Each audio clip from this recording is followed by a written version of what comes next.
panalangin at pagsamo ng bayan mo. Viva pong Jesus Nazareno.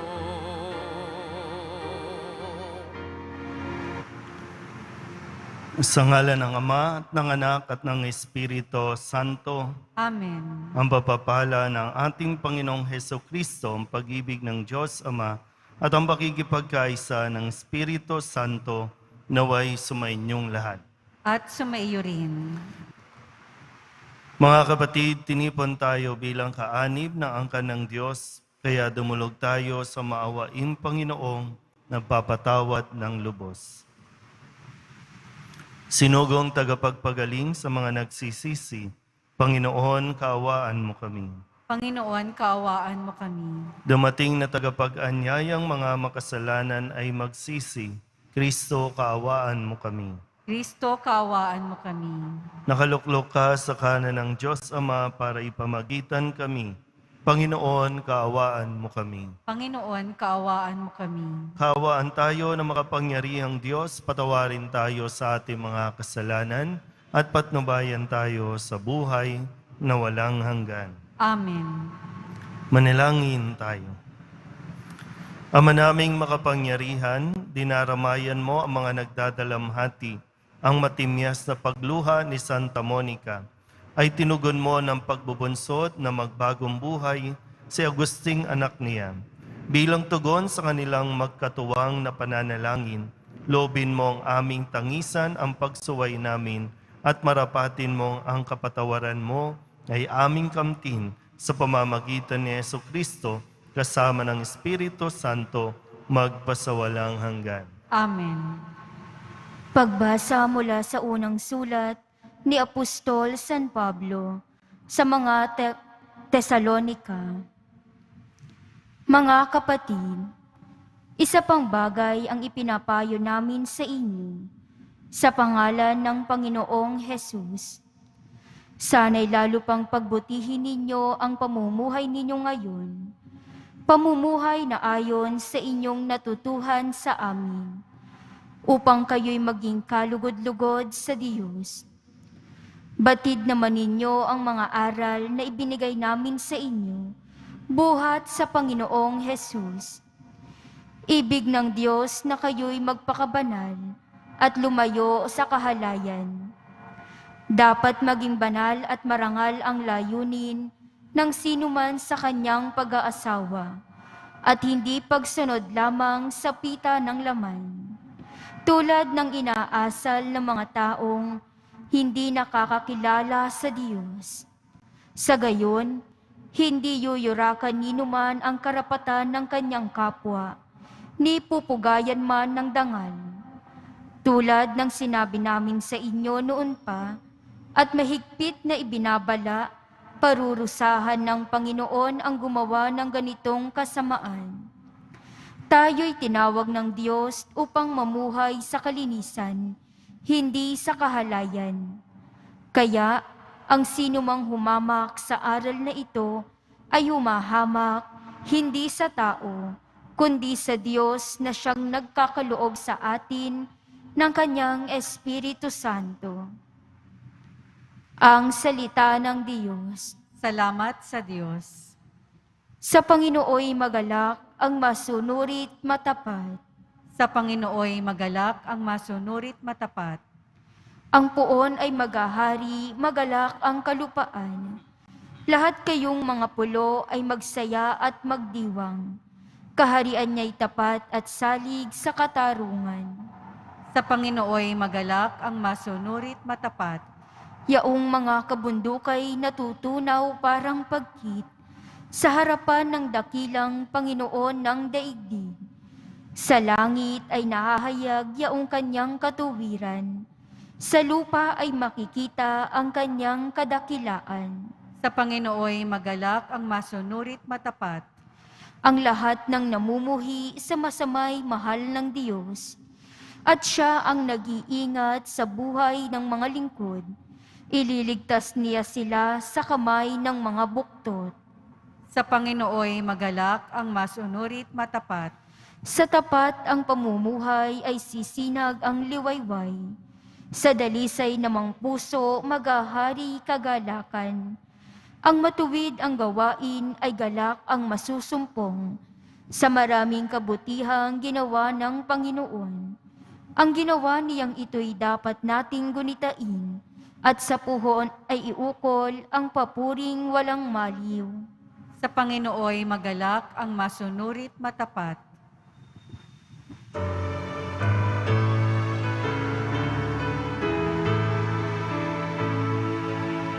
Alleluia, Alleluia, Alleluia,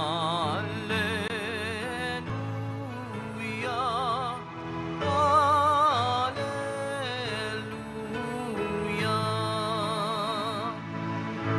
Manalangin walang humpay, samantalang hinihintay si Jesus na poong mahal.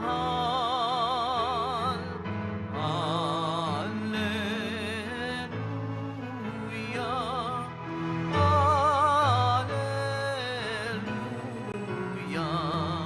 Alleluia,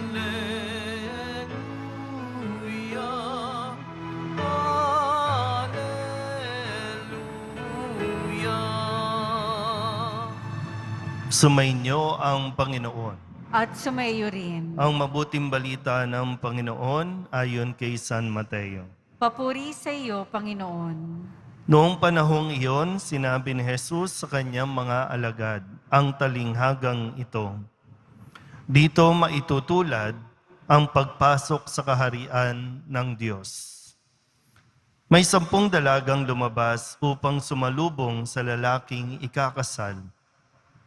Bawat isa'y may dalang ilawan. Ang 5 sa kanila'y hangal at ang 5'ay matalino. Ang mga hangal ay nagdala ng kanilang mga ilawan, ngunit hindi nagbaon ng langis. Subalit ang matatalino'y nagdala ng langis bukod pa sa nasa kanilang ilawan. Nabalam ng dating ang lalaking ikakasal, kaya't inantok silang lahat at nakatulog.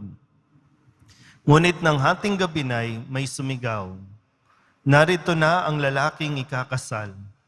Salubungin ninyo. Agad nagbangon ang 10 dalaga at inayos ang kanilang ilawan. Sinabi ng mga hangal at sa matatalino, bigyan naman ninyo kami ng kaunting langis. Aandap-andap na ang aming mga ilawan. Baka hindi magkasya ito sa ating lahat. Tugon ng matatalino, mabuti pa'y pumunta muna kayo sa nagtitinda at bumili ng para sa inyo. Kaya't lumakad ang 5 hangal na dalaga, samantalang bumibili sila, dumating ang lalaking ikakasal. Ang 5 nakahanda ay kasama niyang pumasok sa kasalan at ipininid ang pinto. Pagkatapos, dumating naman ang 5 hangal na dalaga. Panginoon, papasukin po ninyo kami, sigaw nila. Ngunit tumugon siya, sinasabi ko sa inyo, hindi ko kayo nakikilala. Kaya magbantay kayo sapagkat hindi ninyo alam ang araw ni ang oras. Ang mabuting balita ng Panginoon. Pinupuri ka namin, Panginoong Hesukristo. Isang magandang araw po sa inyong lahat.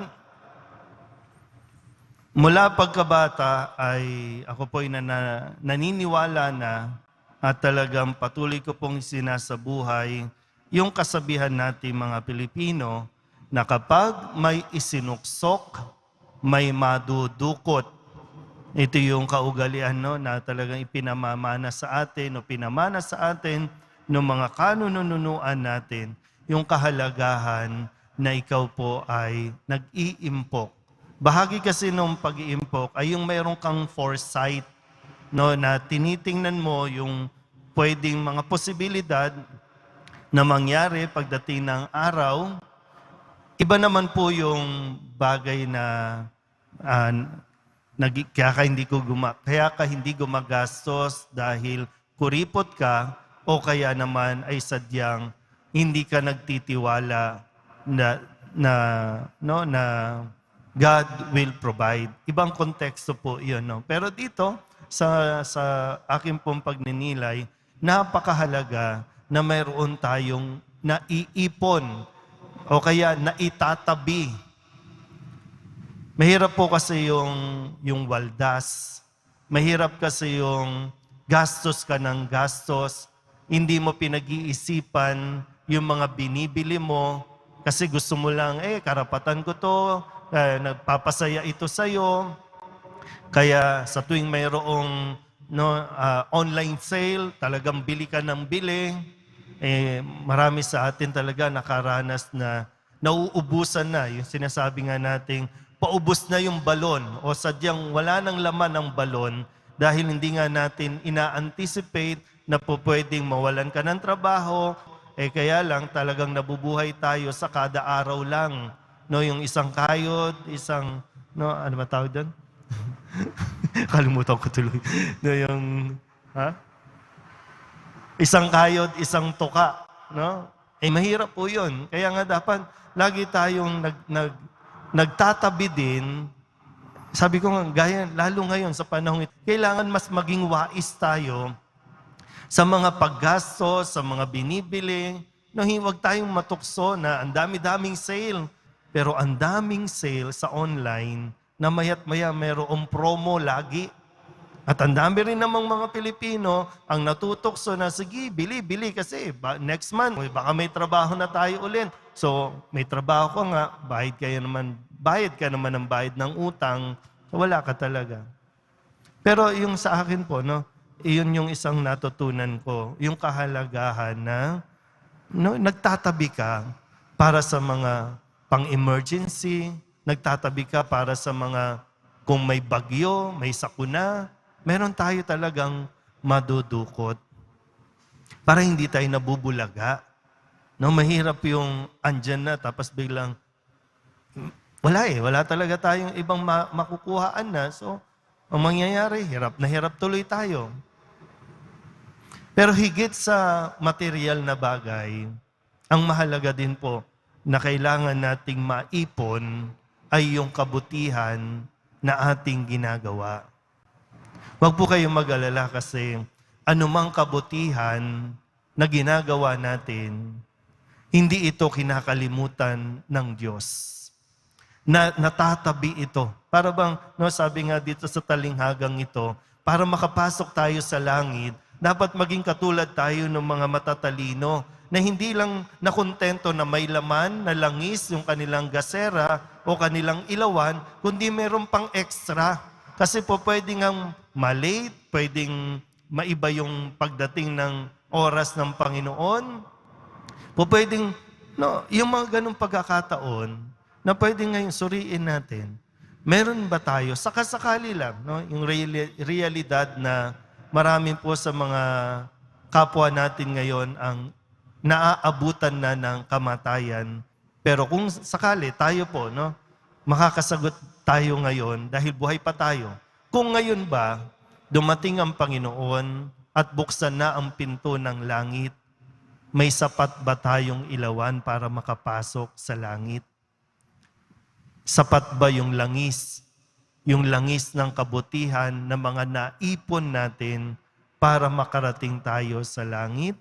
O baka naman katulad ng mga hangal, kung kailan sinasabing end of the world na, doon parang natataranta, doon palang nagmamadali. Teka lang, wala pa akong nagagawang kabutihan.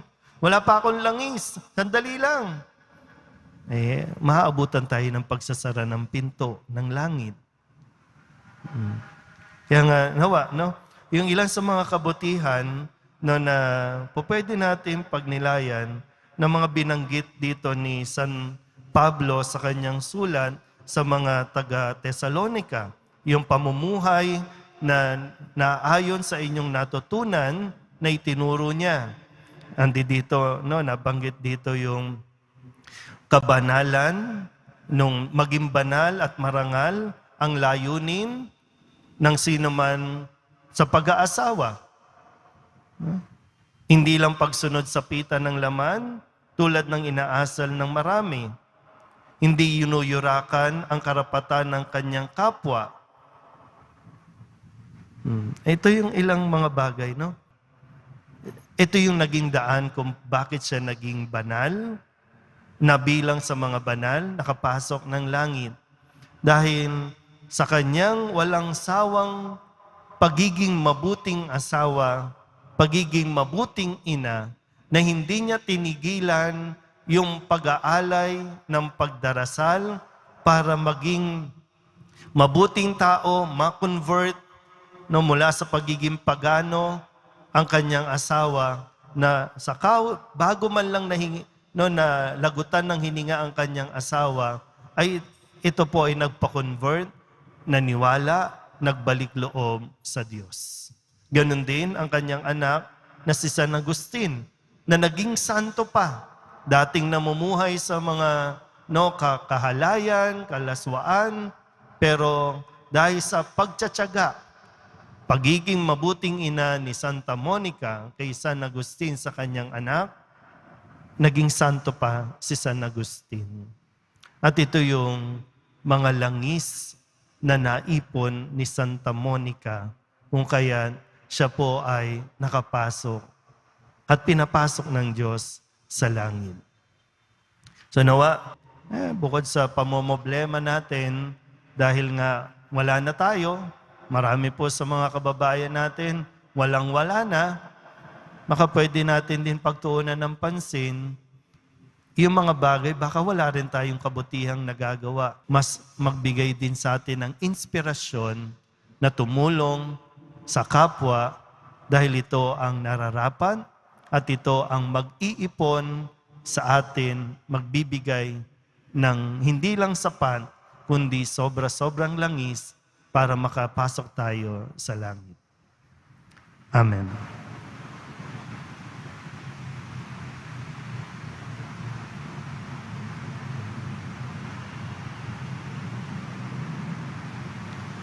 Minamahal ko mga kapatid, pinapaalala ng mensahe ng Ebanghelyo na dapat tayong maging matalino at nagbabantay habang ating inihintay ang pagdating ng Panginoong Hesus. Ipanalangin natin ang mundong Kanyang iniligtas. Ang ating itutugon, Banal na Panginoon, gawin mo kaming tapat sa paglilingkod sa iyo. Banal na Panginoon, gawin mo kaming tapat sa paglilingkod sa iyo. Ang simbahan naway maunawaan ang mga tanda sa ating panahon at tuwinang mapapaalalahanan ang bayan ng Diyos tungkol sa walang hanggang dimensyon ng buhay. Manalangin tayo. Banal na Panginoon, gawin mo kaming tapat sa paglilingkod sa iyo. Ang mga kabataan naway manatiling umaasa at puno ng sigla sa buhay. Nawa ang kanilang matayog na adhikain ang siyang maging katig nila sa pagsasakatuparan ng mga dakilang bagay sa buhay. Manalangin tayo. Banal na Panginoon, gawin mo kaming tapat sa paglilingkod sa iyo. Ang mga pinaghihinaan ng loob at nabigo sa buhay, nawa huwag palalimin ang kanilang hinanakit at bagkos kumuha ng panibagong lakas at pag-asa mula kay Kristo na nangako sa atin ng kanyang presensya. Manalangin tayo. Banal na Panginoon, gawin mo kaming tapat sa paglilingkod sa iyo. Ang mga may sakit at mga naghihingalo, naway tumingin kay Kristo ng may pag-asa at may pagbabalik loob na pananampalataya. Manalangin tayo. Banal na Panginoon, gawin mo kaming tapat sa paglilingkod sa iyo. Ang mga yumao, naway makapiling ng Diyos sa kanyang walang hanggang kaharian. Manalangin tayo. Banal na Panginoon, gawin mo kaming tapat sa paglilingkod sa iyo. Idulog din natin sa Panginoon ang ating mga personal na kahilingan at mga panalangin para sa ating mga pamilya. Ganon din ang lahat ng mga misang pasasalamat, espesyal na intensyon at mga kaluluwa na hinihiling na ipagdasal sa misang ito.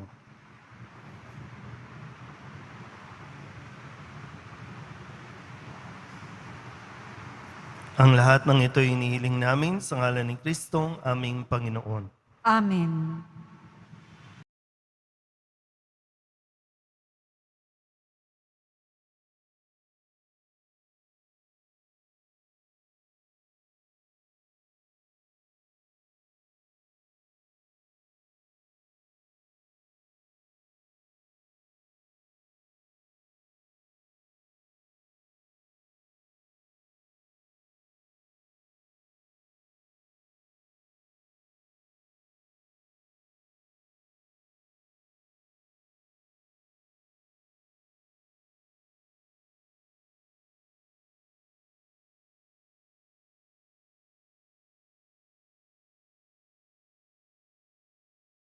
Manalangin kayo mga kapatid upang paghahain natin ang kalugdan ng Diyos amang makapangyarihan.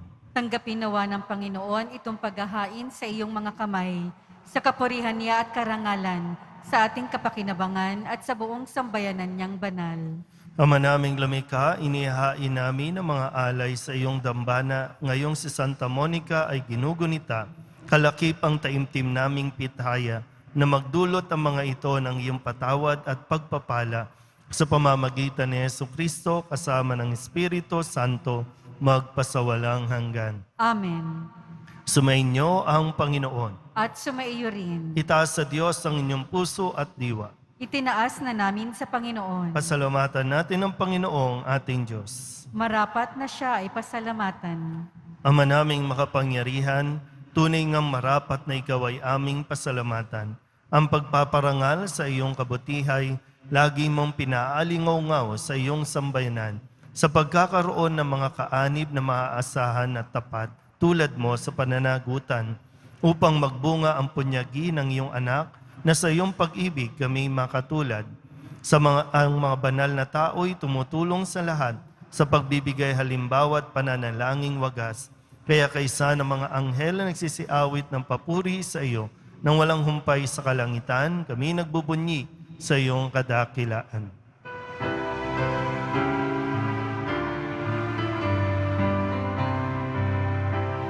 Banal ka, poong may kapal, banal ang iyong pangalan, banal ang iyong kaharian, langit lupa'y nagpupukay sa iyong kadakilaan, dinarakila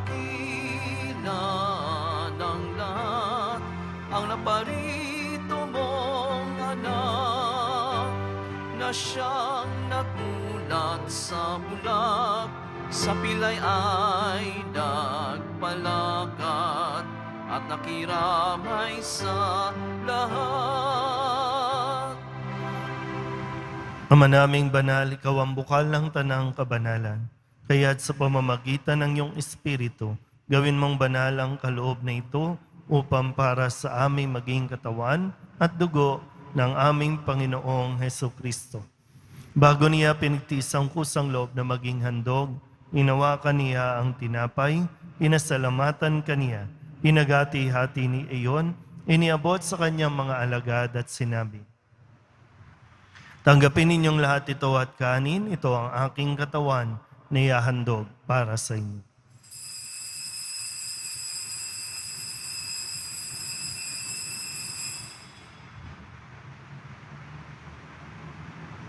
Gayun din naman, nung matapos ang hapunan, hinawakan niya ang kalis, muli kaniyang pinasalamatan.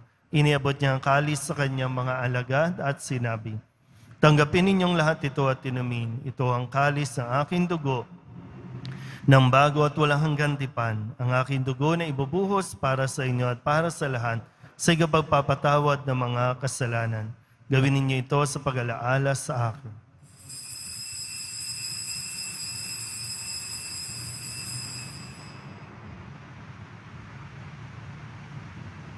Ipagbunyi natin ang misteryo ng pananampalataya.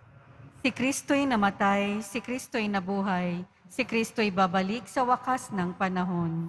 Ama, ginagawa namin ngayon ang pag-alaala sa pagkamatay at muling pagkabuhay ng iyong anak, kaya tiniaalay namin sa iyo ang tinapay na nagbibigay buhay at ang kalis na nagkakaloob ng kaligtasan. Kami napapasalamat dahil kami iyong minarapat na tumayo sa harap mo para maglingkod sa iyo. Isinasama namin kami magsasalo-salo sa katawan at dugo ni Kristo ay mabuklod sa pagkakaisa sa pamamagitan ng Espiritu Santo. Ama, lingapin mo ang iyong simbahang laganap sa buong daigdig. Uspusin mo kami sa pag-ibig kay San Francisco na aming Papa at ni Jose na aming Obispo at ng Tanang Kaparian. Alalahanin mo rin ang mga kapatid naming nahimlay na may pag-asang sila'y muling mabubuhay, gayon din ang lahat ng mga pumanaw. Hawaan mo sila at patuloyin sa iyong kaliwanagan. Hawaan mo at pagindapating kaming lahat na makasalo sa iyong buhay na walang wakas. kaysa ng mahal na Birheng Maria na ina ng Diyos, ng kabiyak ng puso niyang sa San Jose, kaysa ng mga apostol, ni Santa Monica at ng lahat ng mga banal na namuhay dito sa daigdig ng kalugod-lugod sa iyo, may pagdiwang nawa namin ng papupuri sa ikararangal mo sa pamamagitan ng iyong anak na aming Panginoong Hesus Kristo.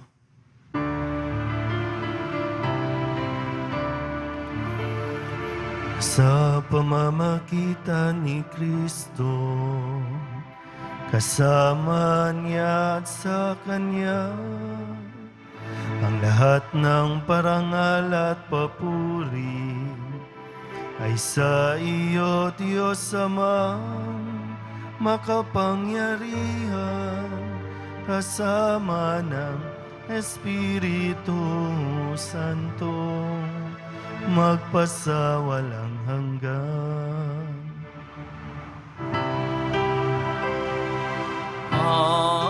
Amen, amen, amen, amen. Buong kababahang loob tayong tumawag sa ating Panginoon ng Ama namin. Ama namin, Sumasalangit ka, sambahin ang ngalan mo, mapa sa amin ang kaharian mo, sundin ang loob mo dito sa lupa para nang sa langit.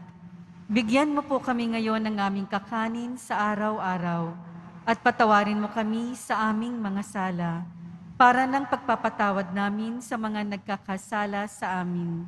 At huwag mo kaming ipahintulot sa tukso at iadya mo kami sa lahat ng masama. inihiling namin kami iadya sa lahat ng masama, pagkalooban ng kapayapaan araw-araw, iligtas sa kasalanan at ilayo sa lahat ng kapahamakan, samantalang aming pinananabikan ang dakilang araw ng pagpapahayag ng tagapagligtas naming sa Hesus Kristo. Sapagkat iyo ang kaharian at ang kapangyarihan at ang kapurihan magpakailanman. Amen. Panginoong Hesus Kristo, sinabi mo sa iyong mga apostol, kapayapaan ang iniiwan ko sa inyo, ang aking kapayapaan ang binibigay ko sa inyo. Tunghayan mo ang aming pananampalataya at huwag ang aming mga pagkakasala. Pagkalooban mo kami ng kapayapaan at pagkakaisa ayon sa iyong kalooban, kasama ng Espiritu Santo, magpasawalang hanggan. Amen. Ang kapayapaan ng Panginoon ay laging sumainyo. At sumaiyo rin. Magbigayan po tayo ng kapayapaan sa isa't isa. Kordero ng Diyos na nag-aalis ng mga kasalanan ng sanlibutan, maawa ka sa amin. Kordero ng Diyos na nag-aalis ng mga kasalanan ng sanlibutan, maawa ka sa amin. Kordero ng Diyos na nag-aalis ng mga kasalanan ng sanlibutan, ipagkaloob mo sa amin ang kapayapaan. Ito ang kordero ng Diyos. Ito ang nag-aalis ng kasalanan ng sanlibutan. Mapalad ang mga inaanyayahan sa kanyang piging. Panginoon, hindi ako karapat-dapat na magpatuloy sa iyo, ngunit sa isang salita mo lamang ay gagaling na ako. Katawan ni Kristo, Amen.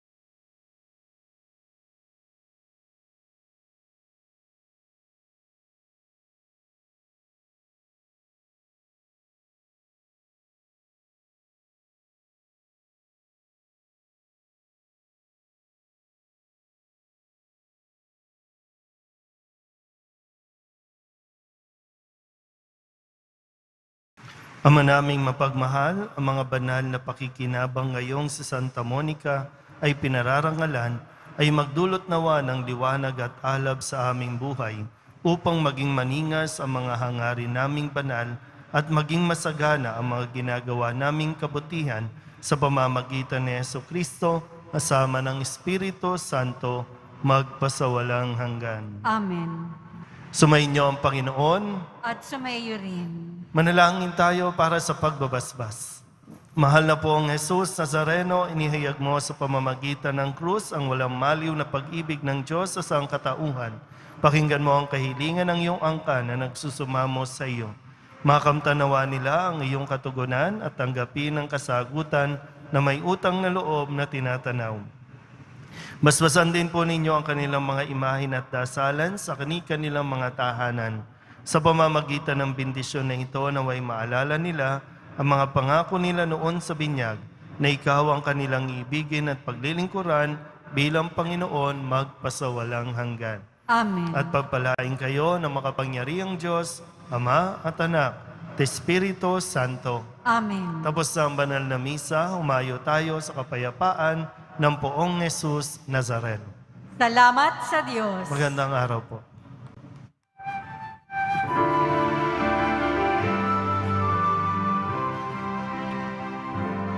Nuestro Padre Jesús Nazareno, sinasamba ka namin,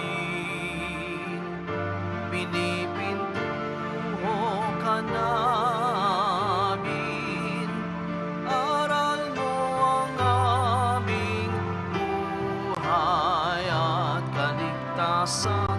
Nuestro Padre Jesús Nazareno, iligtas mo kami sa kasalanan. Ang krus mong kinamatayan ay sagisag ng aming kaligtasan. Nuestro Padre Jesus Nazareno, dinarangal ka namin.